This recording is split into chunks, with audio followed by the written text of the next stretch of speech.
Hi అండి. మీ దగ్గర ఒక 50,000 లక్ష రూపాయలు ఉంటే ఎఫ్డి చేయాలని అనుకుంటారు కదా. ఎఫ్డి చేయాలంటే ఎంతో టైం పట్టదండి. కాకపోతే ఎఫ్డి చేసే ముందు చాలా మంది తెలియక చేసిన చిన్న చిన్న తప్పుల వల్ల తర్వాత చాలా ఇబ్బందులు పడుతున్నారు.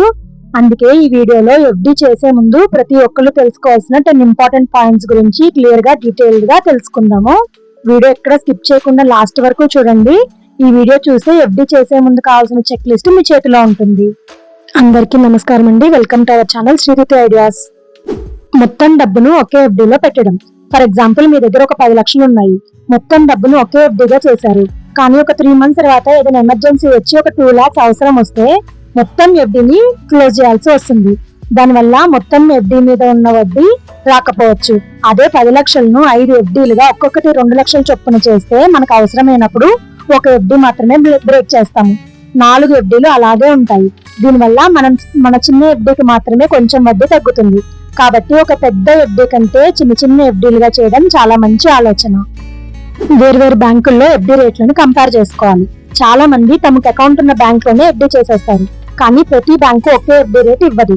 బ్యాంకును బట్టి, టెన్యూర్ ని బట్టి వడ్డీ రేట్లు కూడా మారుతుంటాయి. ఎఫ్డీ చేసే ముందు కనీసం 3 నుంచి 4 బ్యాంకుల వడ్డీ రేట్లను చూసి కంపేర్ చేసుకోవాలి. దాంతో ఒక 0.5 to 1% డిఫరెన్స్ ఇంట్రెస్ట్ రేట్ లో ఉన్నా కానీ మనకి ఇంట్రెస్ట్ వచ్చే అమౌంట్ లో చాలా పెద్ద చేంజ్ తీసుకొస్తుంది. చిన్న పోలికే అనుకుంటాం కానీ అది పెద్ద లాభాన్ని తీసుకురాగలదు. సరైన ఎఫ్డీ టెన్యూర్ ని ఎంచుకోవాలి. చాలా మంది ఎఫ్డీ చేసేటప్పుడు ఎంత వడ్డీ వస్తుందో మాత్రమే చూస్తారు.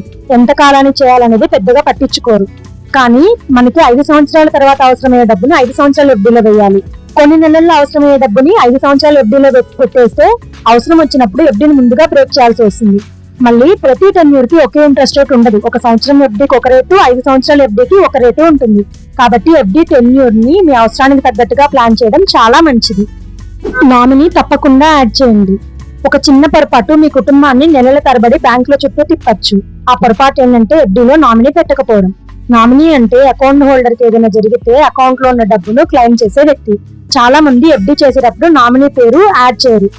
ఒకవేళ నామినీ అకౌంట్ లో లేకపోతే అకౌంట్ లో ఉన్న డబ్బు క్లెయిమ్ చేయడానికి కుటుంబ సభ్యులు చాలా ఇబ్బందులు ఎదుర్కోవాల్సి వస్తుంది. ఇప్పటికే ఎఫ్డీ ఉంటే నామినీ డీటెయిల్స్ సేవ్ అయ్యాయో లేదో ఒకసారి చెక్ చేసుకోండి. చిన్న జాగ్రత్త మీ కుటుంబానికి భవిష్యత్తులో పెద్ద ఉపయోగం అవుతుంది.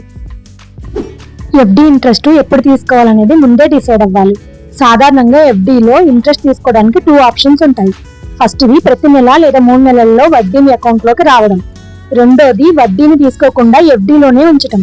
మెచ్యూరిటీ అయినప్పుడు అసలు డబ్బుతో పాటు వడ్డీ మొత్తం ఒకేసారి యాడ్ అవుతుంది. ప్రతి నెల ఆదాయం కావాలంటే మంత్లీ ఇంట్రెస్ట్ ఎఫ్డీ. ఫ్యూచర్ కోసం ఎక్కువ మొత్తం కూడబెట్టాలంటే మెచ్యూరిటీ వరకు ఆగి వడ్డీ తీసుకోవడం మంచిది.